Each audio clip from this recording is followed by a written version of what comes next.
Howdy doody everyone. Right, we're off for a little bit of a sail, or should I say a motor, over to Wharf Bay. In the cold, 2 degrees, let's get going. And down at the marina, the water hasn't come in yet, and it looks an absolutely lovely morning. Bit of a nice calm going on. Have to get the condensation off my windows or I won't be able to see anything. Hopefully the sun that's causing all this condensation will warm and dry the place up soon. Mud, proper mud. I'm sitting in it. There's about a foot of water on top of it. Solid mud. You could say as a ground. Right, that's a leaf, but I'm going to show you something else at the back of the boat. Give you an idea how shallow it is. Just look over here. If you look in the water underneath the boat, just there, that's my rudder. And if you look really closely, you can see that round anode on it is at mud level. So that's how much of the boat is sitting inside the mud. Well, it don't take long and the tide's coming in and stirring up the mud. They've had the dredges in and I think that's why there's a lot of loose mud about, but the dredges don't seem to have done too well at the moment. Well, the tide's coming in over the gate and you can see it rushing past here, which is hitting the bow of Swallow. So without further ado, let's get our act in gear and let's get this show on the road, or this show in the water. Well, let's have a look what we're hopefully doing today. This chartlet will cover the full voyage. We're going to start here in Conway, obviously. And as we depart the river, we're going to turn to port. And then we're going to make our way across to the inside of Puffin Island and go through the Sound. There's a reason behind that, I'll tell you later. And then round and obviously into Wharf Bay, our final destination. Well, how much water have I got about me now? Besides the fact that it's muddy and I'm dragging my backside through it. It's the 18th of March and it's 8:15 in the morning, and this just there it turns around and says at 11 o'clock we've got 7.9 metres. But where we are at the moment, just over here, we've got 5 metres and it's 8:15 in the morning. That line that I'm climbing up, that's the tide coming in all the way up to there, which is the highest point of tide, and then obviously the tide starts slipping down again. Well, where we're going, the tide's going to be slightly different in height and slightly different in time. If you look up here, it's 7.5 metres it gets up to, and at 10 to 11 that is, so it's a little bit earlier. If you look here, at 12:50, it's 6.1 metres on this line here. That's 2 hours after high water. If I'm not in by then, I'm not getting in. It's that simple. Just look at this beautiful weather. A perfect day to go and have a look and see what your bottom looks like. So is it just good fortune that the weather's perfect for what we want to do, dry out on the beach? Or did we look at a forecast somewhere to make sure the weather was going to be correct to what we want it to be? Well, I've been watching Windy all week, and Windy's said this big blue area that you see in front of you matches up with the colour down there where the arrow's hitting, and it says 5 knots. And 5 knots is not a lot of wind, as you can imagine. And it's more or less constant throughout the area, which makes me feel like it's more or less settled today. So I'm happy to dry out should I get there in time. So without further ado, let's make our way there then. I'm going to have to keep the revs up if I'm hoping to make it in time at Wharf Bay. And keeping the revs up to me is 2750-ish. I know normally I'm doing about 5 knots through the water, although only 3.6 over the ground at this point because I'm pushing this tide, which will go against the plan. Well, I'll have to make any speed up I can do at any point, but I'm dragging it up to 4.4 knots into the spring flood at the moment, which isn't too bad because we've got the foresail up and we've got a bit of wind coming down from the hills.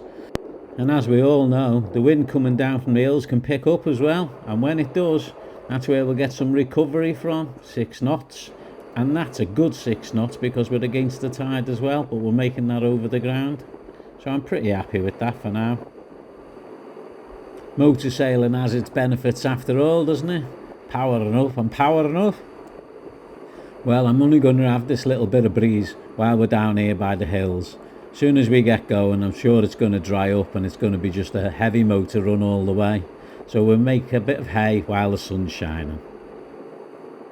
Well, I all hope you can remember this we made last week, because we're going to put it to the test this week and see if it actually works. Fingers crossed. I'm only joking. I'm sure it'll be perfect and we won't have to worry about much. That's as long as we've worked all the tides out correctly, which I'm sure we have as well. It's a lovely morning anyway, but as we head away from the hills and head towards the gap in Puffin Sound there in the distance, our speed starts diminishing a little bit and we're losing our 6 and we're down to 5ish. But that's still good because it's over the ground, which means we're certainly doing more than 5 through the water because we're still punching into this spring tide.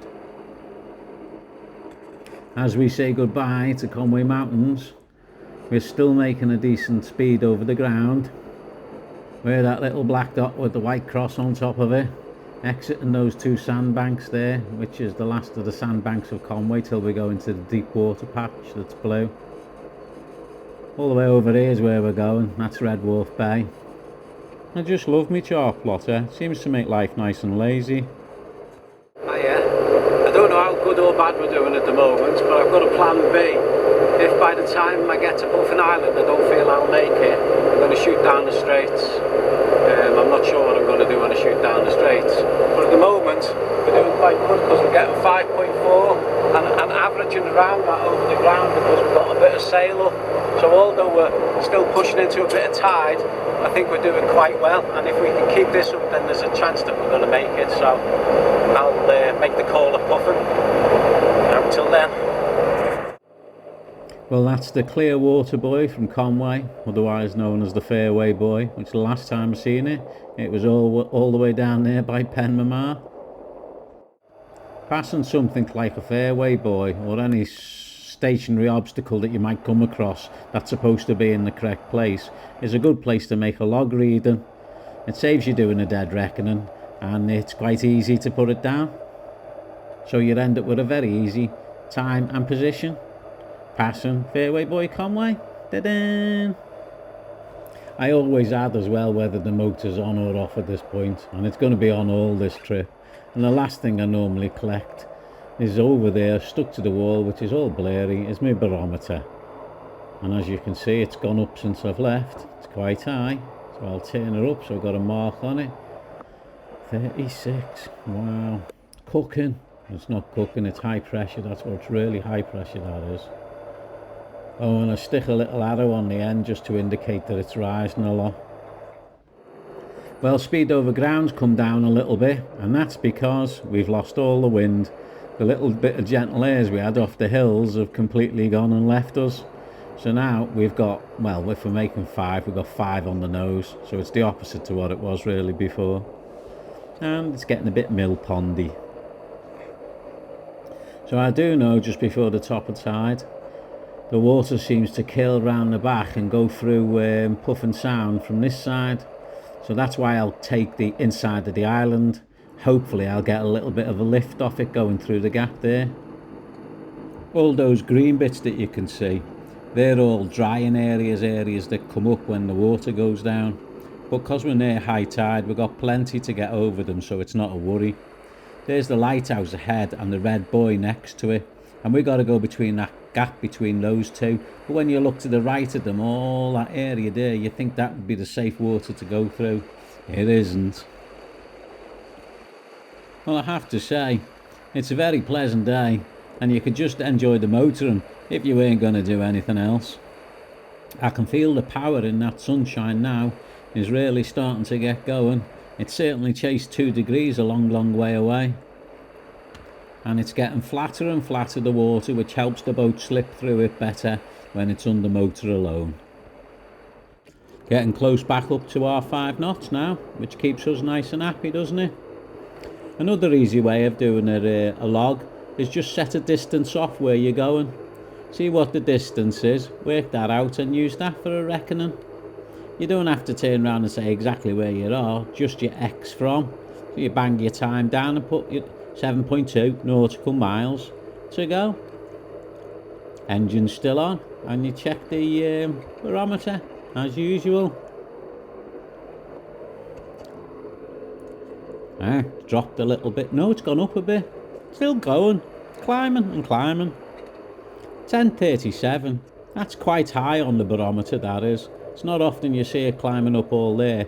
That'll push the water down a little bit, that pressure. Oh, look at that speed. Yummy, yummy. That's our back eddy round puffing. That's helping us out, isn't it? But yeah, as I was saying, high pressure shoves your water down a little bit, and that 6 metre line that I was talking about earlier, well, I could have lost, 15 to 20 centimetres on that if I'd be bothered to sit down and work it out. But I'll give myself a little bit more scope going in because of it. Oh, panad time. We really weird to non-boaters, all that water, yet the gaps between the lighthouse and the Red Buoy over there. I've got 2 little sandbanks to go over there. Well, the first one's definitely a sandbank, but the second one, where my green line crosses it, there's a few rocks involved in that one, but they'll be far enough down not to worry about them, and we're flying along. Well, 6.8 metres we've got at the moment, and we're coming up to that one there, and that's the one with a couple of rocks in it. So hopefully we'll miss them completely. No, I'm quite sure we will. They're only dry to 0.7, so we've got plenty of water underneath us at the moment, because we're less than an hour away from the top of tide on a big spring, so no worries. Well, here we are, closing up on the rocky outcrop. That boy's made of concrete and actually sits on the rocks itself. 7.9 metres just there as we're coming up to the rocky outcrop. 5 knots over, 7.6, 7.5, nearly there, nearly there. Yeah, we're on top of the bank more or less now. 6.9, 6.8, 6.5, 6.3, 6.1, and 6. Gonna climb now. 1, 2, 3, 4, 5. There you go, safe over the bank, no messing around. And we're still making use of our back eddy round Puffin Island. Can't be getting any better than this. That'll be the last bit of shallow water now. What's this button I'm pressing? This is how I steer the boat when I'm sitting inside. I don't use the steering wheel, I use the auto helm. And if you press +10 on it, it sticks 10 degrees on it. If you put -10, it takes 10 degrees off your course. So that's how I do it. I head a little bit on towards the lighthouse, and then as I get closer and closer towards it, I just put extra couples of 10s on. Once I've cleared that devil, that is, because that's the one you're going to hit if you're going to hit anything. I don't think you're going to hit the big black and white things sticking up. Well, still making precious use of this little bit of current, and again steering with my finger. You can see now that green line that extends from a boat there ahead of the boat. It'll miss the lighthouse, but it'll climb over the rocks behind them. So I've still got a little bit of turning to do. So although the lighthouse will be cleared, I've got to clear the rock. So let's stick an extra one on and see where we get to. Almost past the red can now, or the red concrete can, that is. See, this has saved me loads of time now, all this extra back eddy coming round there. And as we put the lighthouse to our port, we can see our destination starting to reveal itself up ahead, just around that lump of rock.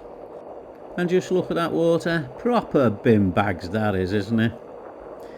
Ah, the lighthouse, isn't it lovely, eh? Well, this back eddy has been absolutely paramount in making sure that we can get to Red Wharf Bay on time. If we'd have done a straight line, we'd have stood no chance bucking the tide all the way. But here we are, coming round the mountain when she comes. Now it's just gone 10:30, so there's 10-15 minutes of the flood ahead of us, still being fought by us, and yet we're still managing over 5 knots.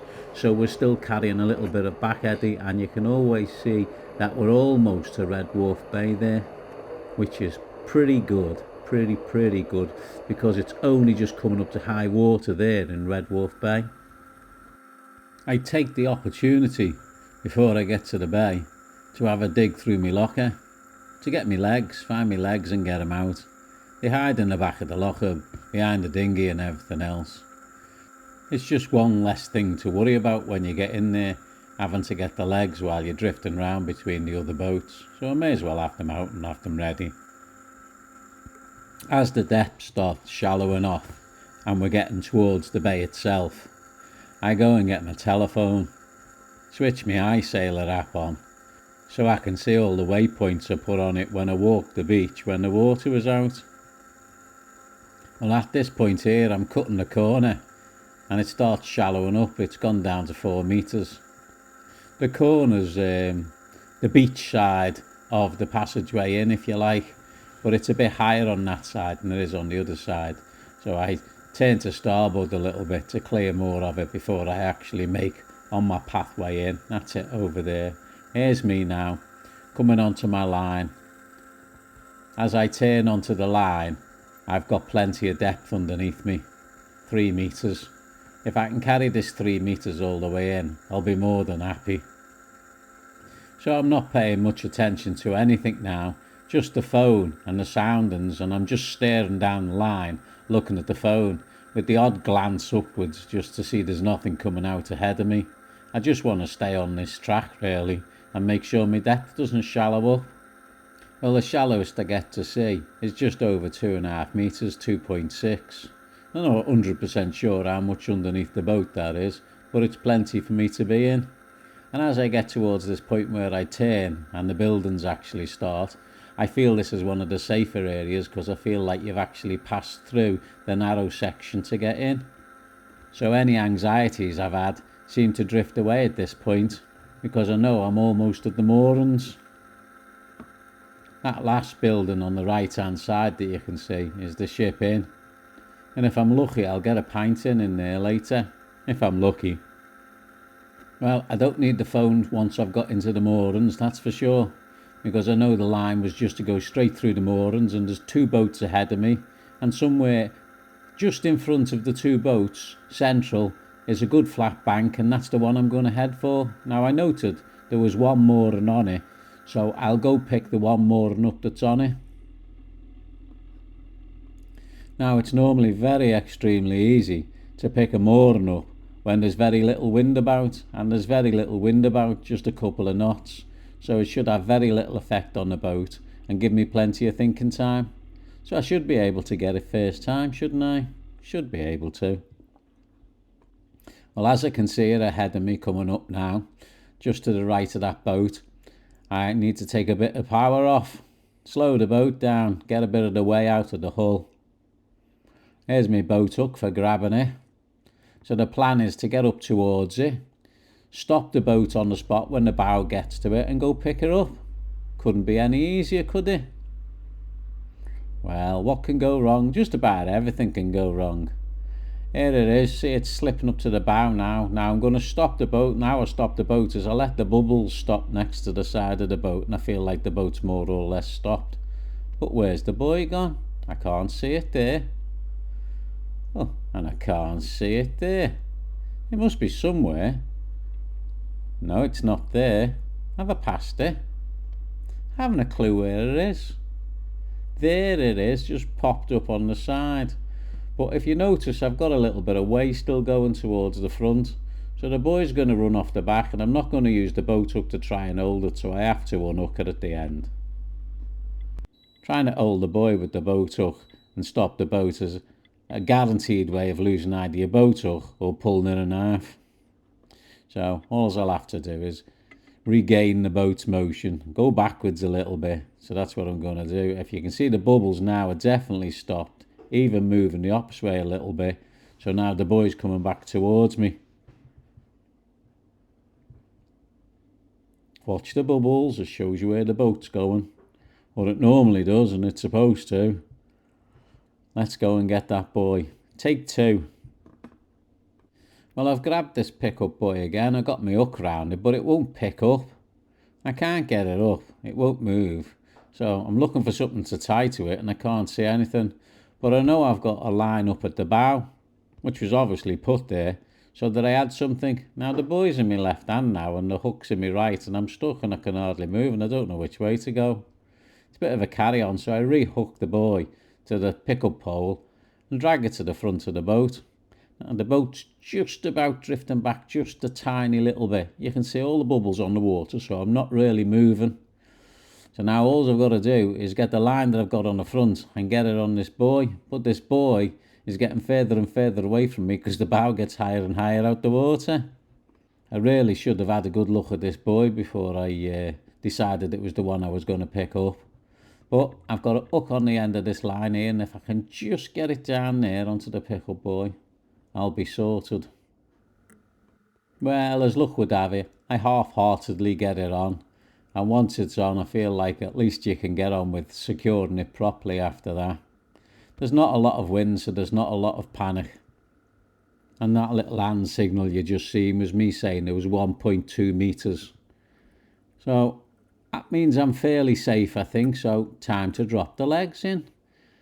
And so the line's a little bit tight on this port quarter to drop the leg in, it's holding on it. So all you do with the legs is lower them down into the water.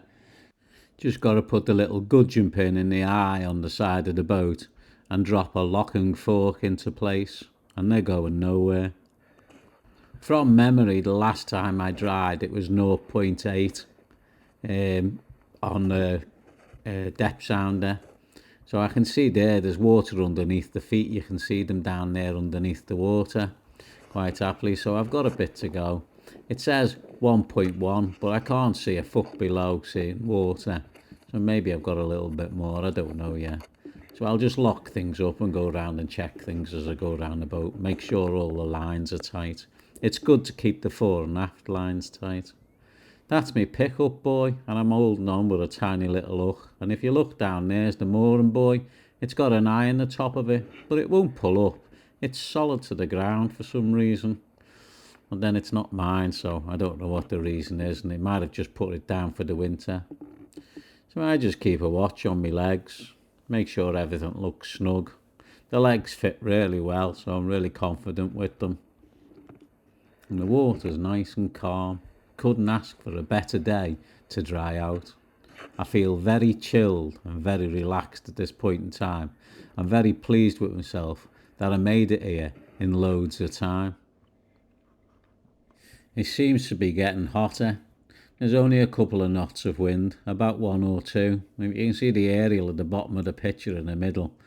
It's just enough to make that woggle round like a little lunatic.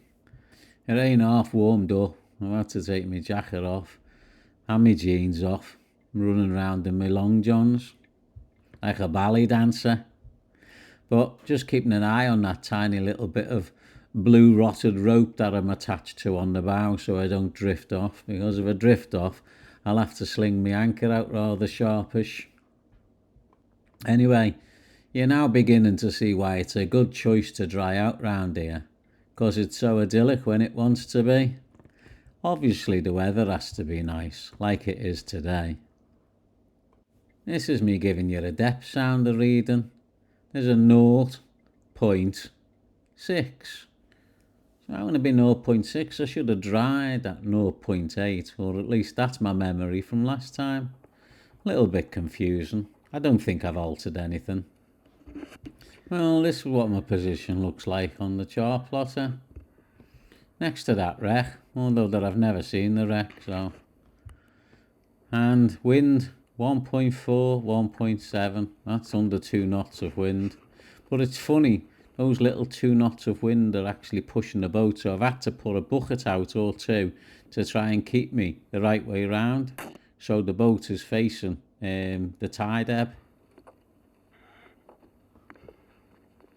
And even with them buckets out, which you'd think would be enough to deal with 1.22 knots of wind, it's not. If you take a look down there, I've got a very slack line and the buoy is almost going underneath the boat, which I definitely don't want to sit on top of the buoy. So I think I might have a look for a third bucket to put out so that I can have a little bit of tug on that line, so I'll hang back and I'll have no danger of landing on the buoy as I dry out. Which I'd have thought would have happened ages ago, but I still haven't touched the bottom. Well, I sure I will. I mean, that's the way nature works. The tide's going to go out, so I'm going to land at some point. Right, now to sort out that extra bucket. May as well do something while I'm enjoying this time. Well, I couldn't find an extra bucket, so I kept the white one on there. On opposite, I stuck me drogue. That's working quite well. Looks like a basking shark coming to get me. And I've got a little bit of pressure on the line now. You can just see the bubbles going past. So my drogue's working fine. 0.2 knots of wind. That's virtually nothing of wind. And obviously I'm going nowhere. I'm a little bit amazed. The depth says 0.5. The last time I dried out, it was 0.8 it dried out at. We're still floating at 0.5. So maybe I've got a little bit more clearance than I've given myself credit for over the last, I don't know, 12 months. I have to find out now. I must be close on touching now. I can see the bottom quite clearly. But we ain't touched yet. We're still bobbing around and it's 12:24.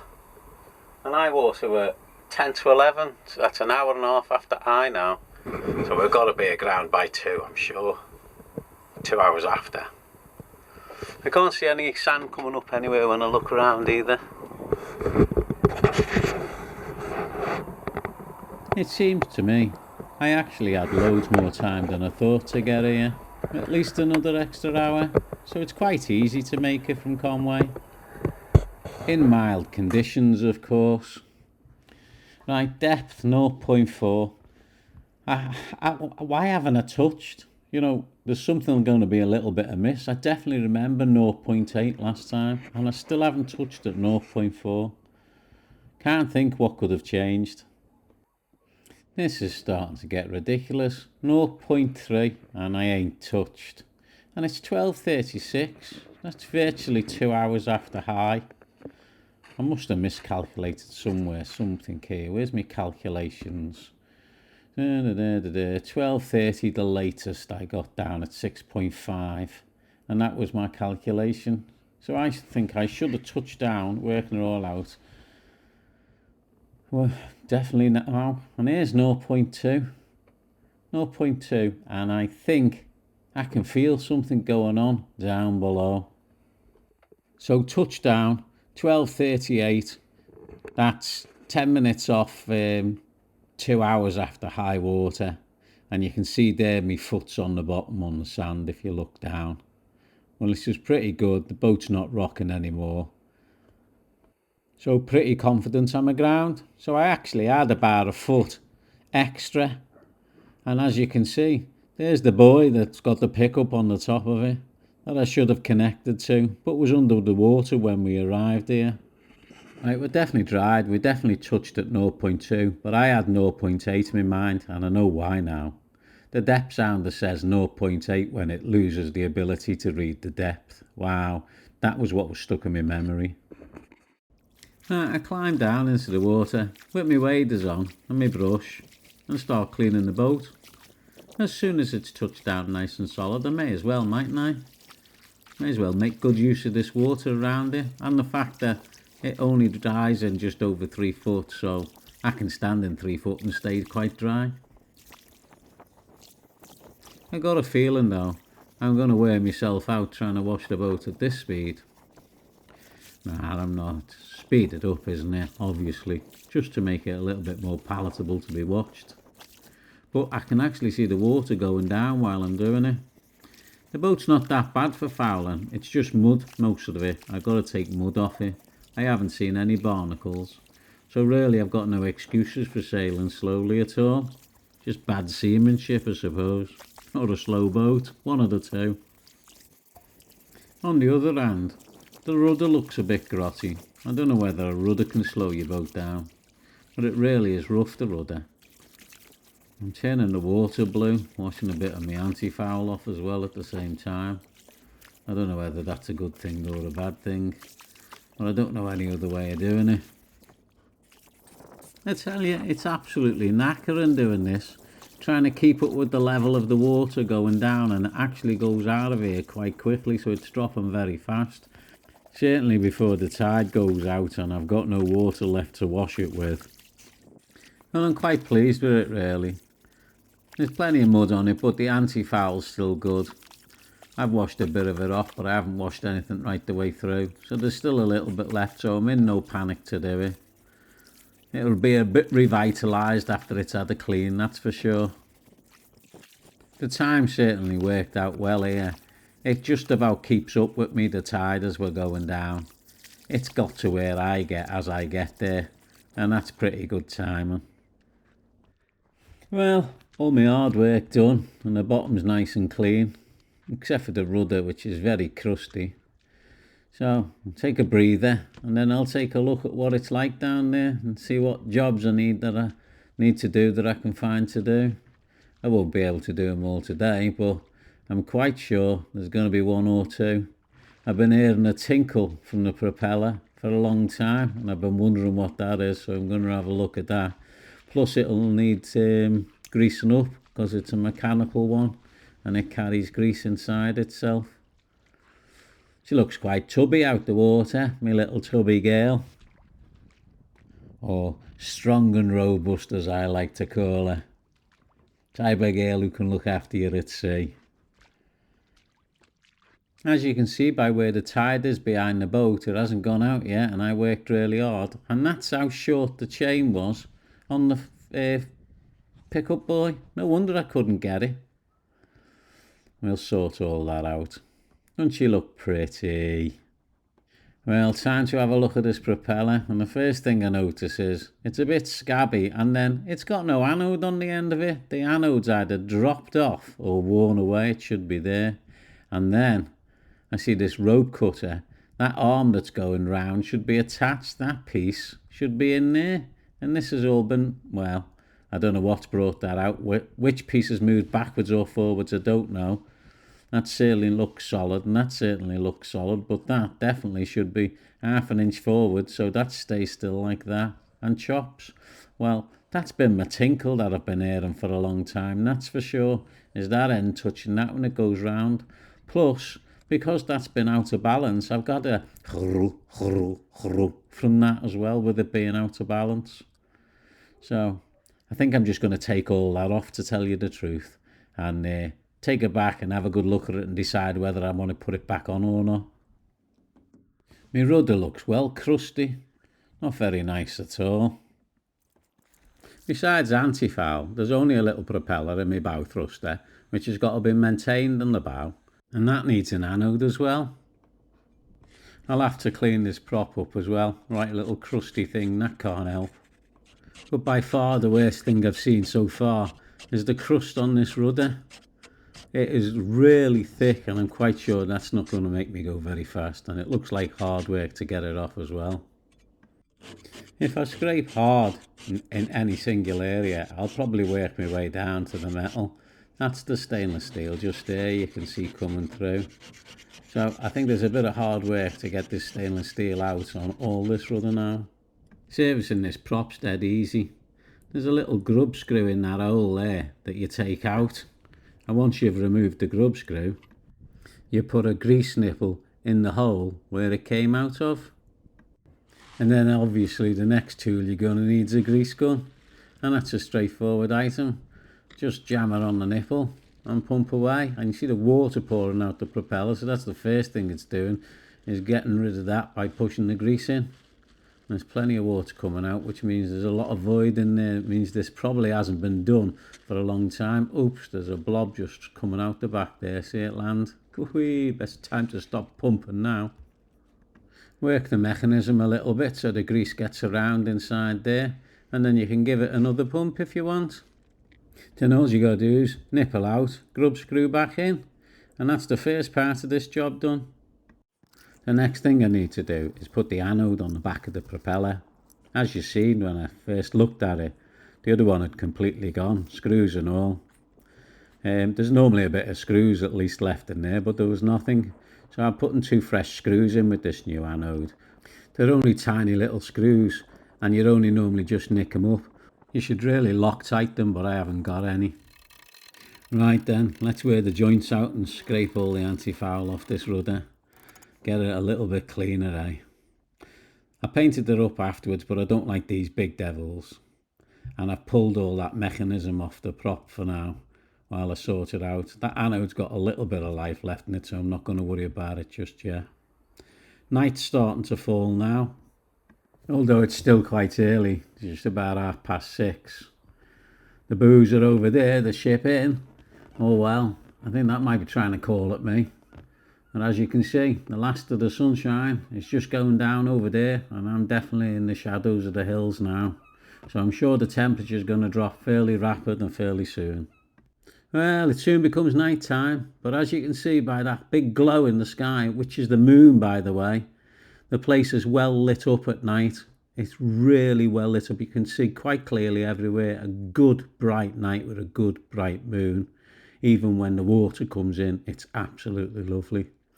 Okay, wait till you see what happens tomorrow. It's a transformation from today. Thanks for watching as usual. Please like and subscribe if you haven't already, and I'll see you all in the next video. Bon voyage!